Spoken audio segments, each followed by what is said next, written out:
She said it with the kind of confidence that only comes when someone has already decided the truth they want you to believe. "You don't need to know what happens on a girl's trip," she said, tossing her hair over her shoulder, her tone casual but rehearsed. "That's why you're blocked until I'm home." I didn't react. Not outwardly anyway. I just nodded. The way you do when you've heard something so absurd that silence becomes the only logical answer. Inside, something shifted. Not anger, not jealousy, but a quiet clicking sound, like the safety coming off a weapon. "My name is Mark. I'm a private investigator. And if there's one thing my job has taught me, it's that people reveal the truth most clearly when they think they're hiding it. I've spent 15 years dissecting lies for a living, tracking missing assets, cheating spouses, and corporate espionage cases that read like spy thrillers. I used to think I could compartmentalize all of it, keep the paranoia at work and the peace at home. Jessica made me believe that was possible. For 3 years, she was my antidote to suspicion. Bright, funny, grounded. She made me feel like the world wasn't just a series of angles and motives. She made me believe in something simple: trust. But that night, when she told me I was blocked, I saw something flicker in her eyes. Not playfulness, not independence, but fear. The kind of fear that only comes when someone's story has too many versions. I remember looking at her suitcase on the bed.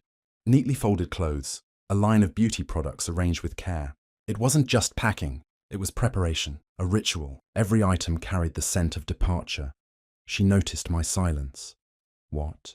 she said, her voice sharp. "You think I'm doing something wrong just because I don't want to share every little thing?" "No," I said softly. "I think you're doing exactly what you want to do." That answer disarmed her. For a moment she looked almost guilty, but then her phone buzzed. A message from one of her friends. And she smiled that rehearsed smile again, the kind that ends conversations before they start. I didn't fight. I didn't demand her itinerary, her flight number, her hotel. I simply helped her zip the suitcase closed. I told her to have a good trip. I kissed her on the forehead, not the lips, and I let the silence stretch between us. In my line of work, when someone builds a wall, you don't try to knock it down. You study its structure. You look for the cracks. When she left the room, I sat there for a long time. The house felt hollow, not empty but dishonest. I realized how many of our conversations had become rehearsals of normalcy. The laughter that didn't quite reach her eyes. The new perfume she'd started wearing without explanation. The sudden interest in space. That night, I lay awake, listening to the rain against the window. Every drop sounded like a confession I hadn't asked for. The next morning, I drove her to the airport. She was radiant. That glow of pre-vacation adrenaline mixed with secrecy. She leaned in, kissed me lightly and said, "Don't miss me too much." "I won't," I said. She laughed, thinking it was a joke. It wasn't. As I watched her walk into the terminal, dragging her suitcase behind her, I felt an eerie calm, the kind that descends not before chaos, but before clarity. You see, when most people are betrayed, they react with emotion, anger, sadness, denial. But people like me, we react with procedure. I didn't feel broken, I felt activated. When she disappeared into the crowd, I didn't go home. I turned the car around and headed to my office. I sat down at my desk, turned on my monitors and opened a new case file. I typed her name into the header, Jessica Miller, subject of investigation. That was the moment she lost control of her story. They say modern relationships die not from infidelity, but from data, from the silent trails we all leave behind. GPS histories, tagged photos, location pings, digital receipts. We live in a world where privacy is both worshipped and impossible. We curate our lives for strangers while hiding our truths from the people we love. Jessica's block wasn't just digital, it was psychological. She didn't want me to see what she was doing, but more than that, she didn't want me to exist in that version of her life. I looked at her last text. "Love you, be good." The irony was almost poetic. She had no idea what it meant to block someone who lives in the world of unblocking. I opened my files and began with the basics. Her friends. I already knew their names, of course. Lauren, Becca, and Chloe. The infamous trio. Every relationship has its ecosystem, and they were the destabilizing agents in ours. Loud, impulsive, and addicted to attention. They reminded Jessica of her wild years, as she called them. The time before stability, Before accountability. The night before the trip, I overheard them on speakerphone. Lauren said, "This is your time, Jess. No boyfriends. No rules." They laughed like conspirators. What they didn't know, what Jessica didn't know, is that every investigator keeps certain skills sharp even off duty. Pattern recognition, observation, digital forensics. I didn't know it yet, but this would become the most personal case I'd ever work. I remember locking the office door behind me, the hum of the city bleeding through the windows. Somewhere out there, Jessica was boarding her plane, or what she claimed was a plane. Somewhere out there, the truth had already begun to move. I didn't feel hatred. I felt something far more dangerous. Curiosity. When you've spent years exposing lies, you learn that deception has a rhythm. It's never random. It has a pulse, a pattern, a beginning, and an end. You just have to listen closely enough to hear it. And as I leaned back in my chair, the faintest trace of her perfume still clinging to my shirt, I made myself a quiet promise. Not of revenge. Not yet, but of revelation. If she wanted a blackout, she'd get one. But I would be the one turning out the lights. There's a saying among investigators: truth doesn't hide, it rearranges. It doesn't vanish when people lie, it just shifts form, waiting for someone with the right eyes to see it. That's what my job had taught me. Truth is never lost, only disguised. But when you live long enough in that world, where everything you touch hides something, you start craving one thing more than anything else: purity. Jessica was that purity for me. Or at least I wanted her to be. When I first met her, I remember thinking how uncalculated she seemed. She laughed easily, didn't overanalyze every word, didn't guard herself the way I did. In a world full of poker faces, she was sunlight. And that's what made this whole thing so cruel. Because when sunlight turns out to be an illusion, you begin to question if warmth itself was ever real. She used to tell me my job made me cynical. She wasn't wrong. But she also didn't understand what cynicism really is. It isn't disbelief, it's defense. You start seeing people as patterns of motive and opportunity, because that's how you survive the ugliness of what they hide. And maybe that's why I missed the signs, because when someone finally offers you what seems like peace, you want to believe it's real. You let your guard down, and in doing so, you teach them exactly how to deceive you. The first cracks in Jessica's story had appeared months before the trip. Little things, missed calls, a sudden increase in girls' nights, a growing obsession with her phone. Each time I'd dismiss it as paranoia, but every act of trust is a wager. And this time, I was betting against my own instincts. Then came the trip, the 5 days of freedom, as she called it. A girl's trip to Las Vegas, loud, carefree, chaotic. She said it was about reconnecting with old friends, but there was a strange energy in her excitement, something less about connection and more about escape. Her friends, Lauren, Becca, and Chloe, were the kind of women who thrived in the chaos of attention. Lauren, the ringleader, had been divorced twice. She called herself relationship allergic. Becca was a mirror. No real personality, just reflections of whoever stood beside her. Chloe was different, quiet, observant, calculating, the kind of person who takes everything in but never reveals where she stands. I'd met them all once at a dinner. They made Jessica louder, brasher, like she was performing a role she thought they expected of her. I'd sat there watching, feeling like the invisible man in my own relationship. Every laugh, every sideways glance between them carried the unspoken message: "You're too serious for her."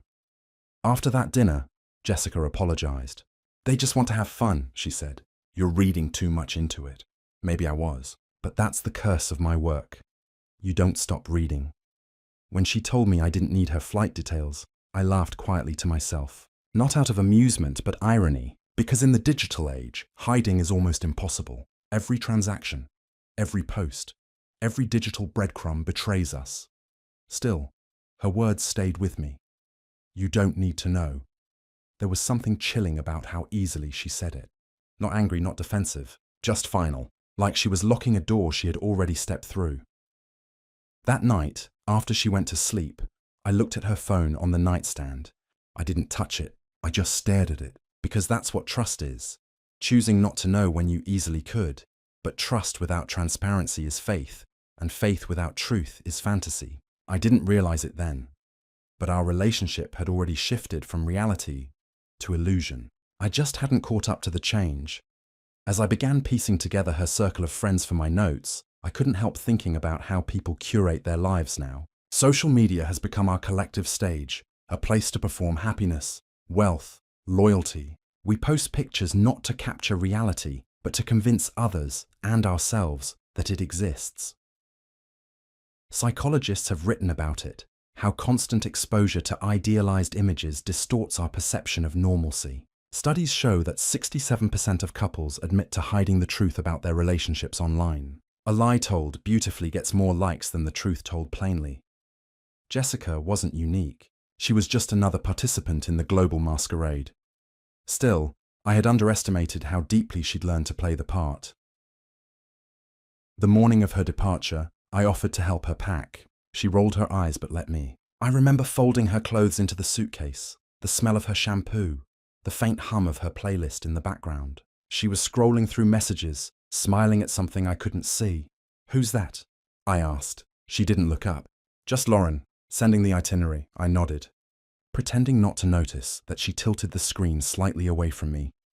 Then, as I zipped the suitcase, I asked a question I thought was harmless. "Can I have your flight number? You know, just in case there's an emergency." That's when she turned to me with that look, the one that would replay in my mind for months. Her voice sharpened like broken glass. "You don't need to know that." There it was again, the wall. In my profession, walls mean secrets, and secrets always mean something worth hiding. I remember smiling, keeping my voice calm. "Of course," I said. "You're right. Have fun." For a moment, she looked disarmed, even suspicious of my calmness. She had expected a fight. Instead, I gave her peace, and that peace made her nervous. After she left the next morning, I sat in the car for a while, watching the steady flow of people through the terminal doors. Families hugging, couples holding hands, strangers starting journeys. Every goodbye held its own truth, some honest, some poisoned with pretense. When she disappeared into the crowd, I whispered under my breath, 5 days. That's how long it would take to uncover everything. You learn to read silence in this line of work. Silence speaks more loudly than confession, and hers had become deafening. That was the day I began to see my world again in layers.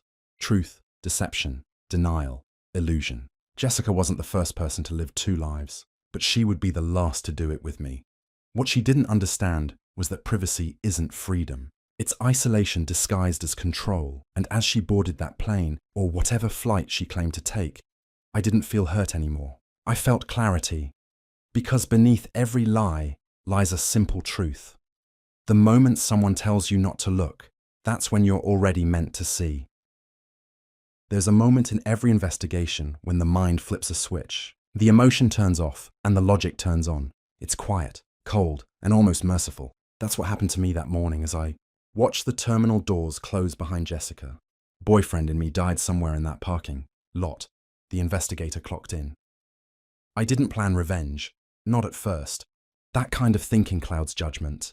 What I wanted was the truth, raw and unfiltered, because that's what lies take from you. They don't just steal love, they steal certainty. And certainty, to someone like me, is oxygen. I drove straight to my office, a small windowless room tucked between a locksmith and a pawn shop, the kind of place that smelled like dust, paper, and unspoken stories. I unlocked the steel cabinet where I kept my equipment. High-definition cameras, GPS trackers, encrypted drives, and a laptop full of software designed to find the unfindable. On the desk sat a framed photo of Jessica and me from a hiking trip last year. She was laughing, wind in her hair, holding my arm. I turned the photo face down, not out of anger but discipline. Personal attachments cloud operational clarity. Opened a new case file. Subject, Jessica Miller, objective. Verify behavioral inconsistencies, status, active. There's an irony in investigating someone you love. You already know the truth in your gut. You're just gathering evidence to make your heart accept it. The first step was observation. Lauren, the self-appointed leader of the group, was always the loudest, and the loudest people are the easiest to track. Within hours, I found a public post on her social media, a picture of 4 women standing in front of her house, all smiles, suitcases lined up, champagne in hand.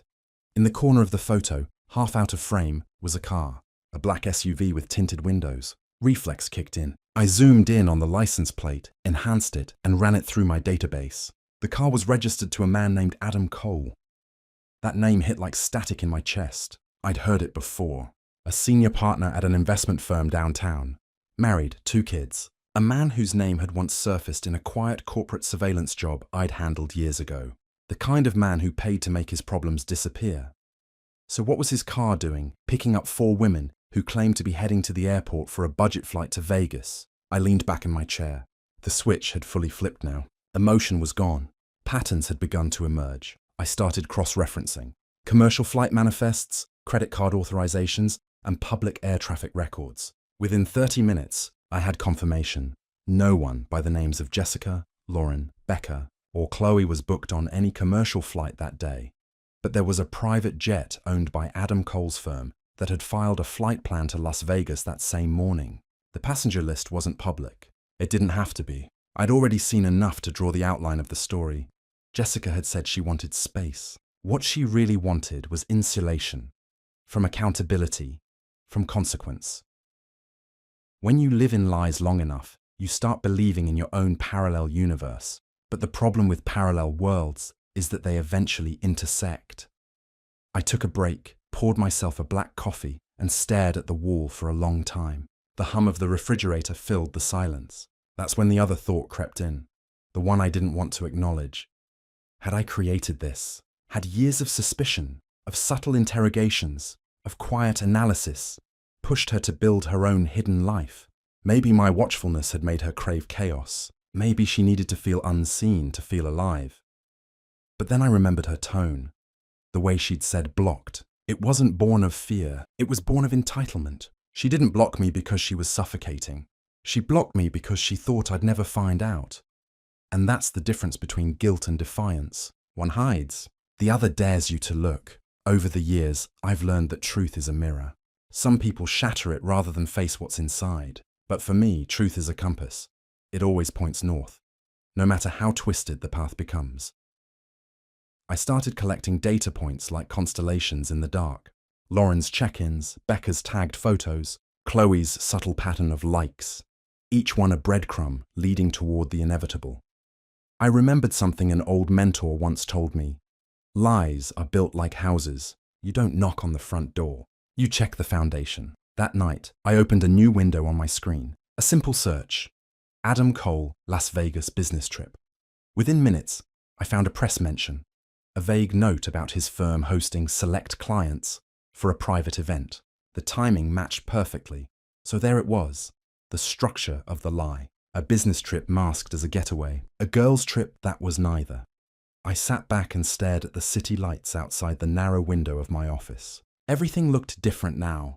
Every glowing window, every couple walking under the streetlights. I wondered how many of them were built on their own layers of fiction. There's a psychological theory called the empathy gap. It suggests that people in the heat of temptation cannot accurately predict how they'll feel later about their actions. They tell themselves it's just a trip, just a secret. But secrets are never temporary. They're seeds, and the longer they stay buried, the deeper their roots grow. I wasn't sure what Jessica's reason was. Maybe it was thrill, maybe boredom, maybe validation. But I knew one thing. She'd underestimated the man she'd chosen to deceive.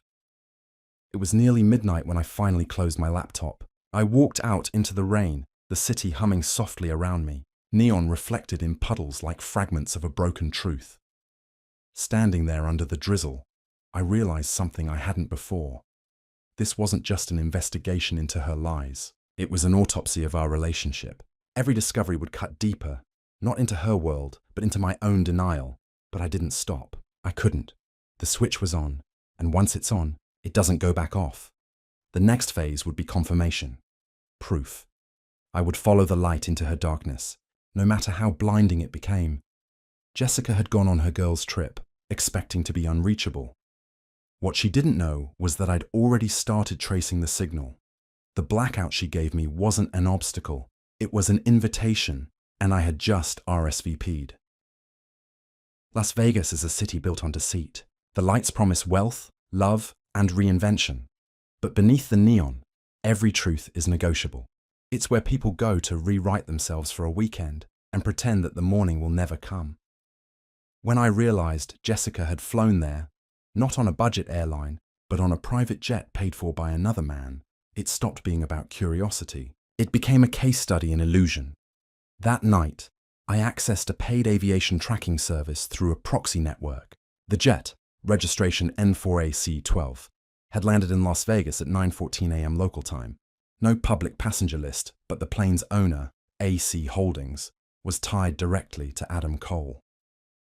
From there, I didn't need much imagination to fill in the blanks. 4 women, 1 wealthy host, 1 luxury resort. I checked hotel reservation logs. Within the hour, I found a block booking under Cole Investments Group at the Aria Sky Suites. 5 rooms, 3 nights. Room 1807, Jessica Miller. I stared at the name on the screen for a long time. Seeing it written there, attached to someone else's money, someone else's world, made it real. Las Vegas thrives on compartmentalization.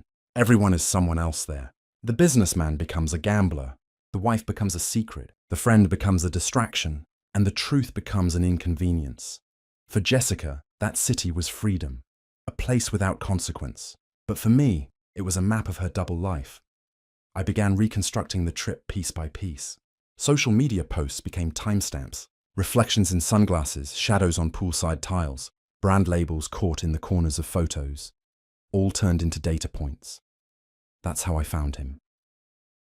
In one of Lauren's Instagram stories, I noticed a faint reflection in a glass door behind the girls. A man standing slightly out of frame. The posture was familiar, confident but guarded. When I enhanced the reflection, I froze. Scott, Jessica's ex-fiancé, the one she'd sworn she had no contact with for years. Now he was in Vegas, at the same resort, on the same dates.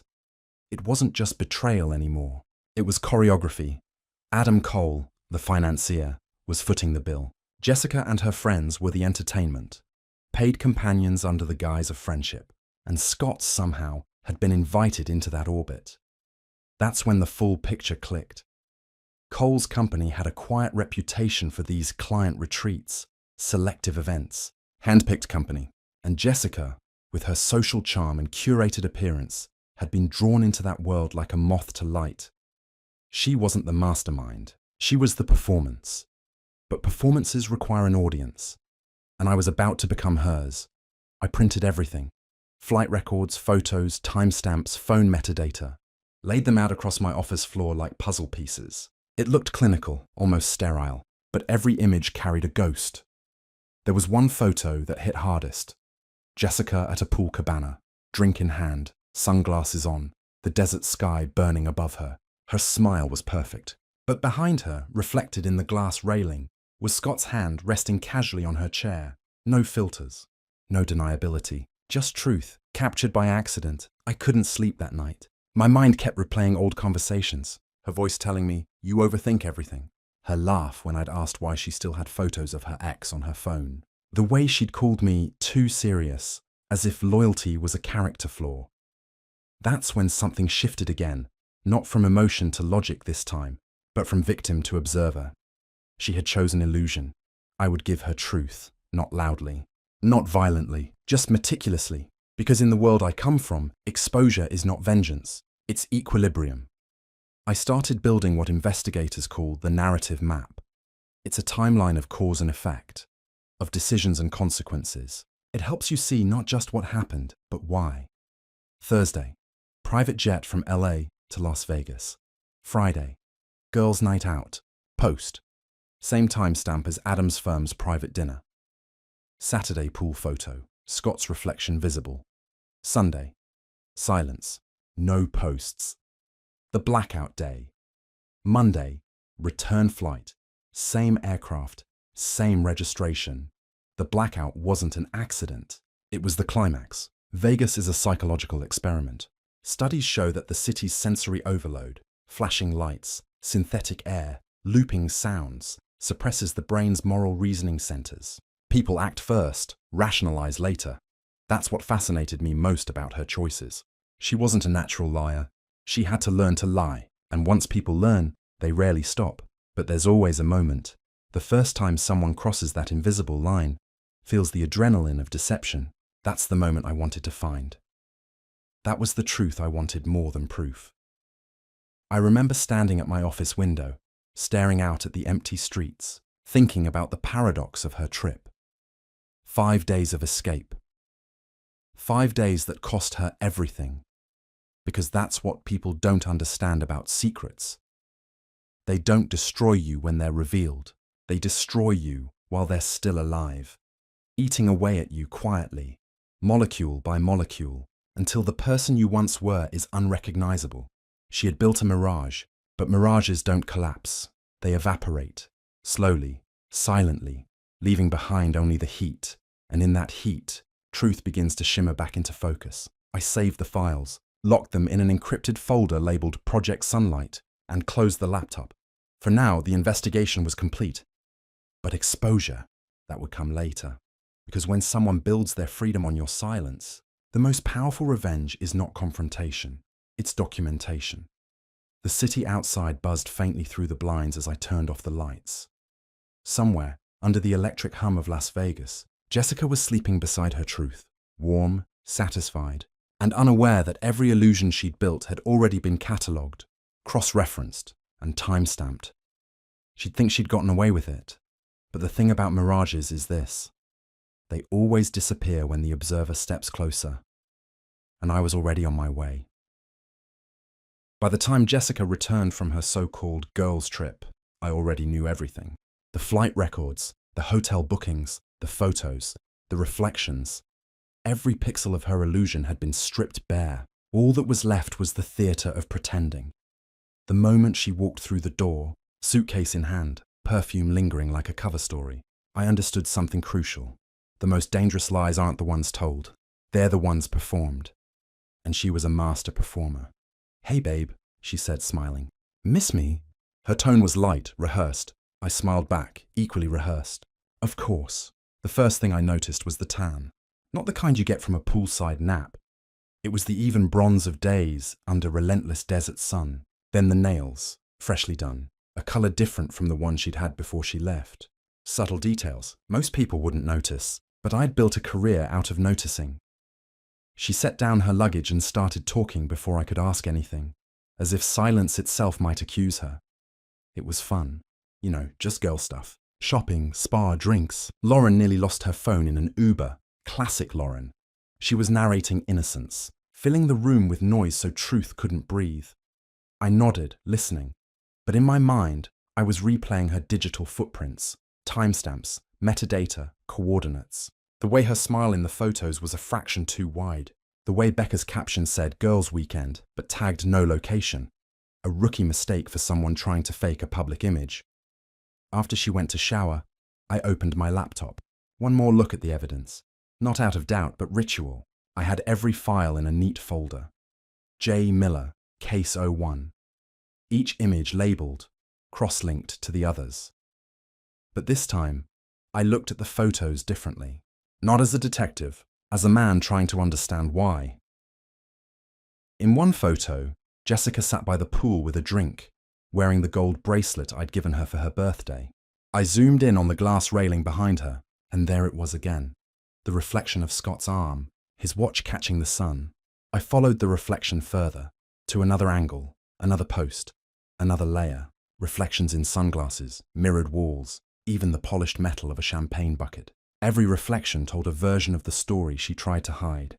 She had edited her life with precision, but reflections are honest. They don't know how to lie. There's a certain beauty in how truth reveals itself, not through confession, but through pattern. I started tracing the social media cross-posts from the other women. Lauren's post had the same background painting as Becca's story, but different captions. Chloe's photo showed an art piece hanging on the suite wall, a limited edition sculpture, visible only in the Aria Sky Villas. That sculpture became my key. I compared its angle, lighting, and reflections to the layout of the rooms. In Chloe's photo, the sculpture's metallic surface caught another reflection. A man's silhouette, cropped by accident. Not Scott this time. Broader shoulders, formal posture. Likely Adam Cole himself. It wasn't just infidelity. It was a pattern of transactions. Luxury for loyalty. Access for silence. And Jessica had become a participant in that quiet economy. That realization didn't bring me satisfaction. It brought clarity, the kind that stings. Because at some level, I understood it. The human hunger for validation, for being wanted, for feeling powerful, even if it meant becoming someone else. That's the paradox of deception. It doesn't start with betrayal. It starts with desire. The desire to be more than who you are, to feel something bigger than your daily life allows. For Jessica, Vegas wasn't just a getaway. It was her alternate identity, the one who didn't have to be careful, who didn't live under the gaze of a man who saw everything. But she forgot one thing. You can lie to people. You can lie to yourself, but you can't lie to your own reflection. I started documenting everything, each reflection, each timestamp, each piece of metadata, into a single narrative file, a mosaic of deceit told through unintentional honesty. It wasn't about vengeance anymore. It was about precision. I wanted a record, a complete, irrefutable chain of truth, something that didn't need me to explain it, something that would speak for itself when the time came. When I finished compiling, I sat back and looked at the final folder. Jessica, the mirror file. Inside it, 6 images, 3 metadata logs, annotated timeline voice memos, her good night messages from Vegas, analyzed for background noise. The background hum in one of those recordings, barely audible, was the distinct sound of slot machines, not spa music, not hotel air conditioning, slot machines. She told me she was in her room reading. The detail was microscopic, but that's the thing about truth. It doesn't need to scream. It just waits for the right ears. When she came out of the shower, I watched her quietly. Her face was clean, hair damp, no makeup. The same woman I'd once believed in completely. "Everything okay?" she asked. "Yeah," I said. "Just tired," and I meant it, not physically, existentially. Tired of the half-truths people trade as currency. Tired of pretending not to see. She smiled and crawled into bed beside me. As she rested her head on my shoulder, I felt the weight of her deception press against my chest. She had no idea that I knew. No idea that her world had already been dissected, catalogued, and time-stamped. She thought she was safe in the silence. She didn't realize silence was where I do my best work. That night, I didn't sleep. I watched her breathe in the dark, the faint glow from the city painting her outline in the room. Every breath she took sounded like a borrowed moment. It wasn't rage that kept me awake. It was focus, the calm before the decision. There's a law in physics. Energy can't be destroyed, only transformed. I realized that's what I was about to do. Transform pain into precision, betrayal into documentation, silence into evidence. By dawn, I knew what had to happen next. Not confrontation, not an argument, exposure, but not from me, from the universe she'd tried to outsmart. And the universe has a way of speaking through those who refuse to look away. The next step was simple. Connect the dots between her lie and the man funding it, the way light connects reflections until a full picture emerges. I opened the mirror file, uploaded an encrypted copy to a private drive, and sent a single anonymous email. To emily.rossaheraldpost.com. Subject: Story tip. Coal Investments. Retreat. The body contained one line. Every reflection tells a story. Check the guest list. Attached, one photo. Jessica, smiling by the pool, and in the background, Scott's unmistakable reflection. Frozen mid-laugh. I hit send. The city outside was still asleep. The world unaware that a small digital seed had just been planted. But I knew what would come next. The faces behind the glass were about to meet their own reflections. And this time, there would be no filter strong enough to hide. Every deception, no matter how elaborate, eventually circles back to where it began, to the place where truth first took its leave. For Jessica, that place would be the airport, the same terminal where she had smiled, waved, and promised, "Don't miss me too much." She had no idea that her story, meticulously constructed from lies and reflections, was about to collapse in the same space she had taken off from, a perfect symmetry of rise and ruin. For 6 days, I had remained invisible. To her friends, to everyone. But invisibility is power. When people believe you're gone, they stop performing. They reveal who they really are. The night before her return, I called Emily, Scott's girlfriend. Her voice was quiet, composed, with an undertone of disbelief that slowly hardened into something else. "You're sure?" she asked. "I don't make claims I can't prove," I said. There was a pause, then a sigh that sounded like glass cracking. "He told me he was on a wellness retreat. No phones, no internet. I even sent him a note through the hotel concierge service." She didn't cry. She didn't rage. She just said, "Tell me what you want me to do." And that's when I knew this wouldn't be a confrontation. It would be a reckoning. The next morning, Jessica's flight details lit up my screen. Flight 347 direct from Las Vegas to our city. Scheduled arrival, 2:57 p.m. While she was packing for her return, I was orchestrating the final act. A private security contractor, a man I'd worked with before, was stationed at the arrivals terminal under the guise of a limo driver. He carried a small pinhole camera on his phone, streaming directly to my laptop. Emily would be there too, waiting, not with flowers or a welcome sign, but with something far heavier. I didn't need to be present. I didn't need to raise my voice. In my world, justice is quiet. It doesn't need applause. At 2:50 p.m., the flight landed. At 2:54, the feed went live. On my screen, the sliding doors opened and the passengers began to emerge. A blur of faces, luggage, greetings, the usual airport chaos. And then there they were, Jessica, Lauren, Becca, and Chloe. 4 women walking together like they were stepping off a stage. Tanned, laughing, phones in hand, their expensive handbags catching the light. They looked untouchable until the camera panned right to Emily. She was standing near the baggage claim, her posture still, her expression unreadable. In her hands, she held a large glossy poster board, the kind used for marketing displays. On it was a photograph. The photo I had sent her. Jessica and Scott at the blackjack table, his arm draped around her shoulders, her smile bright and oblivious. The image was sharp, undeniable, and as Jessica's eyes found it, her world stopped. Even through the feed, I could see the moment her brain tried to process it. The micro-expressions flickering across her face like static. Confusion, disbelief, fear, recognition, collapse. Her friends turned to see what she was staring at, then silence. An airport terminal full of noise, and yet around them, an eerie stillness formed. People started noticing. Phones came out. Whispers spread. A scene was forming. And Jessica, once the director of her own secret narrative, had become its unwilling protagonist. Emily didn't yell. She didn't accuse. She simply looked Jessica in the eyes and said, loud enough for those nearby to hear, "Scott sends his love. He's a little busy explaining this photo to me." It was the calmest execution I'd ever seen. Lauren's jaw dropped. Becca turned away. Chloe, ever the quiet observer, just stood frozen, as if realizing for the first time what kind of game they had been part of. Jessica tried to walk past her, eyes red, muttering, "This is crazy." "You're mistaken," but Emily stepped aside, letting her words evaporate into the murmuring crowd. And then came the final piece of the act. A man in a dark suit approached, holding an envelope. He looked official because he was. "Jessica Miller?" She stopped, blinking. "What?" "Yes, that's me. You've been served." He handed her the documents, an eviction notice and a restraining order, both signed and sealed.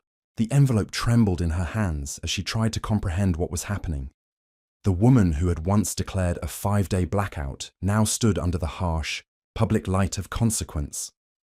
On my screen, I watched her crumble, literally.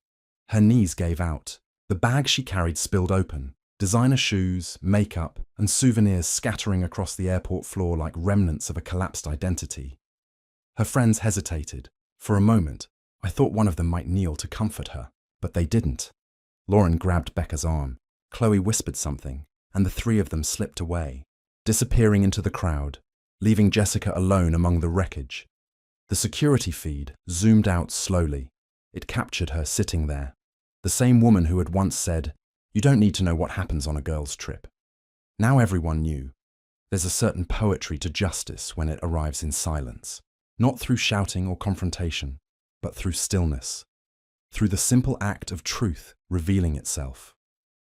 I sat in my office, staring at the frozen frame on my screen, her head in her hands, the sign behind her reading, "Arrivals." People always think revenge feels like victory. It doesn't. It feels like gravity, heavy, inevitable, irreversible. But that day, as the camera feed faded to black, I didn't feel triumphant.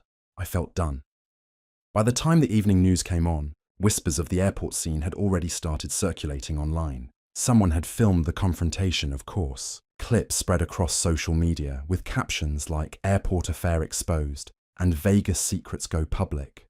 In the age of digital justice, humiliation travels faster than truth, and Jessica, who once curated every image, every story, could no longer control the narrative.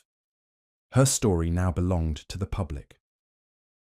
That night, I received one final message from an unknown number, no words, just a photo. Jessica sitting in her parents' car, her face streaked with tears, staring out the window. No caption, no explanation. I didn't reply. I didn't need to. The story had told itself. They say airports are places of transition, where people leave one life and enter another. For Jessica, that was truer than she could have imagined.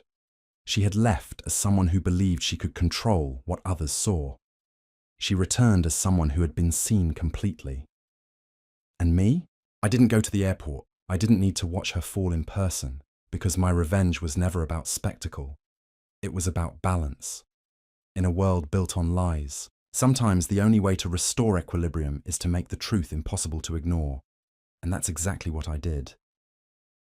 After the airport, silence became my companion again. Not the heavy silence of suspicion, but the clean silence that follows a storm. The kind that smells of something ending and something else, unknown, beginning. The city carried on as usual. Flights came and went. People hugged, cried, reunited, and somewhere out there, Jessica was figuring out what it meant to live without the illusion of control. But the thing about truth is, it doesn't stop at the first impact. It ripples. It moves outward, touching every life that had once been part of the lie, and those ripples became waves. Adam Cole was the first to fall. Catherine Cole, his wife, had received the file I sent to her attorney, the one containing flight plans, hotel registration details, and social media images that stitched together a week's worth of infidelity into a tight, undeniable narrative. By Tuesday, the divorce papers had been filed. By Wednesday, the media caught wind. I remember watching the local business news segment that evening. The anchor's tone was clinical, detached. Breaking. Cole Investments' senior partner, Adam Cole, is stepping down amid allegations of misconduct involving company resources. Sources confirmed the internal audit was prompted by evidence of misuse of corporate assets. Misuse of corporate assets. That was their polite way of saying you took company money and spent it on women who weren't your wife, turned off the TV and just sat there. There was no satisfaction, only the cold awareness of how quickly a reputation can disintegrate when it's built on hypocrisy. For years, Adam had moved through the world untouchable, the picture of family success. But truth doesn't care about images. It only cares about balance. Catherine, though, she was sharp. She used the evidence strategically, quietly liquidated assets, secured her children's future, and exited the marriage with dignity. No interviews, no theatrics, just quiet power. That I respected.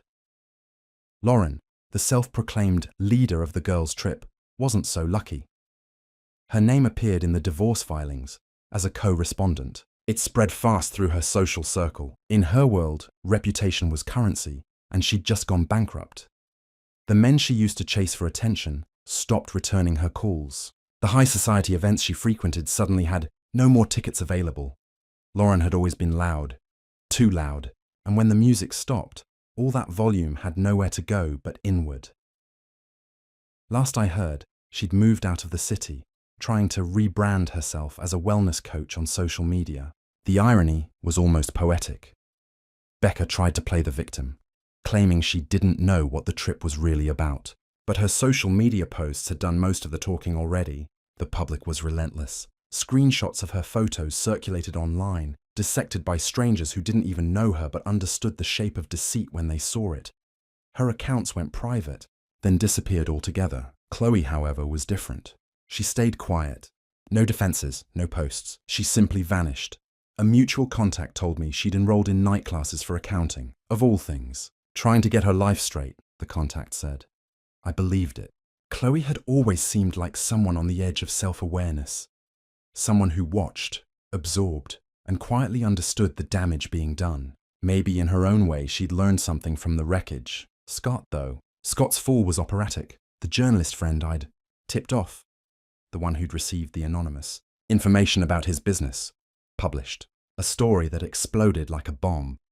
Real estate mogul under investigation for financial misconduct. The piece detailed irregularities in his company's accounts, questionable expense reports, and tucked neatly between the lines, unnamed sources alleging that personal trips were funded with investor money. Within days, lawsuits followed. His partners turned on him, investors pulled out, and his empire began to crumble. He went from luxury penthouses and tailored suits to frantic calls and unpaid retainers. And Emily, the woman he'd lied to, the woman who'd stood at the airport with calm fury, didn't waste her pain. She turned it into purpose. With my help, she began building her own case against him, pursuing compensation for financial deceit and emotional damages. Watching her handle it, I realized something important. Strength doesn't always announce itself. Sometimes it just moves forward quietly, step by step, until it's already won. And Jessica, her life became a quieter tragedy. After the airport, she disappeared for a while. Her friends were gone. Her phone numbers changed. But the internet is merciless. And videos of that airport confrontation spread faster than any apology ever could. You can't outrun a digital echo. Eventually, she resurfaced. Someone sent me a photo of her working at a small marketing firm on the other side of town. No makeup, simple clothes, head down, a version of herself stripped of vanity. One afternoon, about a month later, a letter arrived at my office. No return address, but I knew the handwriting immediately. It wasn't angry. It wasn't pleading. It was something else. Weary, almost apologetic. I don't expect forgiveness, she wrote. But that day at the airport, as humiliating as it was the first time I saw myself for what I'd become. You didn't ruin me. You showed me the ruins I was already living in. I read it twice, then put it away in a file marked closed, because it was. There's a misconception that revenge brings closure. It doesn't. Revenge is just the mirror image of pain. It reflects it, refracts it, but never absorbs it. What brings closure is understanding. And over those following weeks, I started to understand something uncomfortable. That I had built my life like an investigator even outside my job. Always watching, always decoding, always anticipating betrayal. Jessica's deception hadn't just revealed her flaws. It had revealed my own. I'd turned observation into armor, trust into an equation. And while it had protected me from lies, it had also walled me off from life. That realization came slowly, through quiet mornings, coffee cups left half full, and nights without the constant hum of suspicion in my chest. For years, I'd told myself my work made me see the world more clearly. But maybe clarity isn't the same as connection. Maybe I'd been so focused on exposing truth that I'd forgotten how to experience it. And that's when Emily re-entered the story. Not as an accomplice in revenge, but as something gentler. She started checking in. Small messages, nothing about the past. Just, hope you're eating. Or, this new documentary reminded me of you. It's about perspective. We started meeting for coffee, then dinner. Two people who'd both walked through the same fire, learning how to trust warmth again, without fearing the burn. The world had rearranged itself. The deceivers had fallen. The victims were rebuilding, and I was somewhere in between. It wasn't victory. It wasn't defeat. It was equilibrium. The kind that comes only after every illusion has burned away, leaving behind something painfully, beautifully real. 6 months. That's how long it's been since the airport. Since the noise, since the collapse of everything that had once felt like home. In those months, the world didn't stop. It never does. The seasons turned. Deadlines came and went. People kept lying to each other. But I had changed the rhythm of my days. No more late-night tracking. No more, just one more file to review. I started to walk to work instead of drive. I let my phone die sometimes, on purpose. Silence had become less like isolation and more like a kind of therapy. They say that revenge is a cleansing fire. But what they don't tell you is that it leaves behind a landscape of ash. Quiet, grey, and strangely beautiful. And in that greyness, something started to grow again. Emily became a part of my life in ways I hadn't expected. Not dramatically. There were no cinematic declarations or love scenes scored with violins. Just quiet dinners, slow mornings, the comfort of knowing someone who didn't demand answers. One night, as we sat on my balcony watching the city lights flicker below, she said, "You don't talk about her much anymore," I shrugged. "There's nothing left to say." Maybe. Or maybe you're just done telling that story. I looked at her. She wasn't accusing me. She was offering a truth, gentle but sharp, and she was right. The story was over. But its echoes remained. Every now and then, people would still send me messages. Screenshots, gossip, fragments of the old world. "Did you see Jessica's new post? Adam's company just folded. Scott filed for bankruptcy." I'd glance at them, then delete them without opening. The old me would have analysed every detail, catalogued every outcome, but not anymore. Revenge had already done its job. It had revealed, destroyed, and balanced. Now it was just noise, and I was done with noise. Once, out of some strange instinct, I drove past the old apartment Jessica and I used to share. The lights were off. A new name was on the mailbox. For a moment I stood outside, listening to the wind moving through the trees, and thought about all the versions of myself that had lived inside those walls. The trusting one, the suspicious one, the furious one, the broken one. They were all gone now, only the observer remained. But even he was starting to fade. Work changed too. Clients still came. Cheaters, embezzlers, paranoid spouses, but I took fewer cases. I no longer wanted to live knee-deep in other people's betrayals. One case, though, stayed with me. A woman in her 50s, married 30 years, who hired me because she didn't want proof. She wanted peace. When I asked what she meant, she said, "I just want to know whether I should keep forgiving him or start forgiving myself." That hit deeper than I expected. I did the work, careful, quiet, thorough. And when I showed her the truth, she didn't cry. She just smiled, thanked me, and said, "Sometimes the truth isn't what you need. It's what you deserve." That night, I thought about Jessica again. Not with anger, but with a kind of distant empathy. Maybe she'd learned something too. Maybe not. Either way, it wasn't my story anymore. Emily and I started building something together. Nothing intense, just steady. She was writing again. A long-form essay series about the culture of exposure. In it, she explored how social media had turned private lives into public entertainment, and how truth had become another kind of currency. When she showed me her draft, one line stood out. "The real punishment for deceit isn't exposure, it's irrelevance." That, I realized, was the final outcome of everything that had happened. Jessica wasn't hated, she wasn't hunted, she was simply forgotten. And in the age of attention, that's the deepest kind of oblivion. Sometimes I'd catch myself wondering what she was doing, not out of longing, but curiosity, the same kind that had once driven me to uncover every secret. Once, I even saw her by accident. It was a rainy afternoon. I was at a small bookstore downtown, and there she was, across the street, under a black umbrella, walking alone. She didn't see me. She looked normal, a little older, maybe softer. Her posture less defensive, and for the first time I didn't feel anything sharp. No resentment, no urge to follow, just recognition. We had both been burned by the same fire. The only difference was I had learned how to live in the ashes. A few weeks later, she sent another letter. "I've been in therapy. I'm working. I still can't go near an airport without shaking. But I'm learning.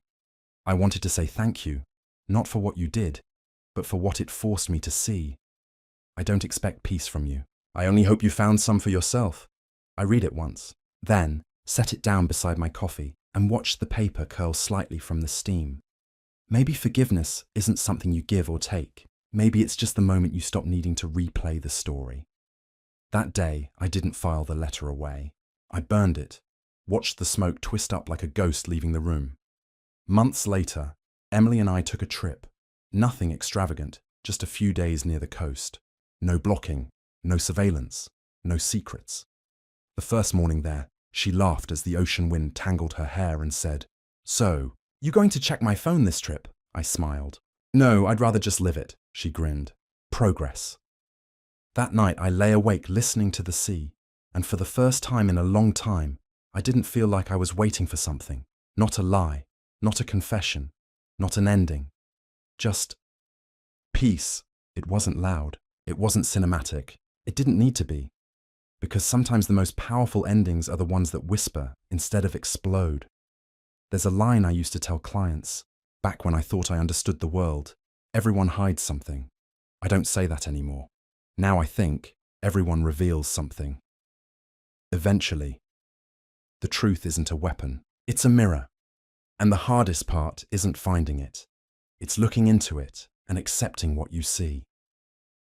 The morning we left the coast, Emily stood on the balcony and said quietly, "You ever think about how it all started? One message, one block." I nodded. Yeah, she blocked me for 5 days. I gave her a lifetime of quiet. She looked at me, not smiling, not sad, just understanding. Then she took my hand. We didn't speak again until the car started moving. And as the ocean disappeared in the rearview mirror, I realized the investigation was finally over. Not hers, mine. It's strange, the way endings don't really end. They just slow down, fade into quieter versions of themselves. 6 months after the coast, I moved apartments. Smaller, simpler, closer to the water. I sold most of what I owned, packed my life into a few boxes, and left behind the furniture that still smelled like the past. For years, my home had been a surveillance hub. Cameras, drives, encrypted files, backup servers. Now it was just a room with books, a plant, and one window that faced sunrise. I used to think, walls existed to protect you. Now I understand they're just mirrors you haven't learned to look through yet. Work changed completely. I stopped taking cases that involved infidelity. Too predictable, too toxic. Instead, I began consulting on digital ethics, teaching companies how to protect people's privacy instead of violating it. The irony wasn't lost on me. The man who once used data to expose lies now used it to build firewalls, not against others, against the parts of ourselves that crave control, certainty, punishment. People asked why I'd changed direction. I told them the truth, because I finally learned that seeing everything isn't the same as understanding anything. They usually nodded, confused. That was fine. Some lessons aren't meant to be shared, only lived. Emily and I never defined what we were. We didn't need to. She was still writing. Her essays now read in universities, quoted in think pieces. She was becoming known for one idea in particular. Privacy is not secrecy. It's humanity. That line stayed with me, because that was what Jessica had destroyed. Not just trust, but the basic human right to mystery, to personal space. We are all entitled to parts of ourselves that the world doesn't get to see. She blurred that line. I demolished it, and maybe in the wreckage, we both learned what boundaries really mean. One evening, Emily came over with a book of essays by a Japanese philosopher. She read aloud, "When you close a door, it is not rejection. It is concentration." She smiled at me. "You closed a lot of doors. Maybe too many, or maybe just enough." The moment sat between us, quiet but heavy. A few weeks later, a private envelope arrived in my office. No return address, but I recognized the handwriting immediately. Again, Jessica. Inside was a single sheet of paper. No apology, no plea, just a sentence. "I've started over, really over this time. I'm studying counseling. I want to help people see what I couldn't." And at the bottom, a small postscript. "I'm glad you stopped watching." I folded the letter carefully and slid it into a drawer. Not the drawer marked closed, but the one labeled keep. Because forgiveness, I realized, isn't about forgetting what someone did. It's about remembering without needing to feel it anymore. Later that night, Emily asked me, "Would you ever want to see her again?" I thought about it. No, but I'm glad she's alive. That was the most honest answer I'd given in years. Life has a way of softening the sharp edges of memory. What once felt unbearable becomes almost cinematic, like watching someone else's story. When I walk through the city now, I sometimes catch flashes of the past, a reflection in a cafe window, the sound of laughter that sounds like hers, the faint perfume of something that used to mean comfort. But the heart doesn't flinch anymore. It just nods and keeps walking.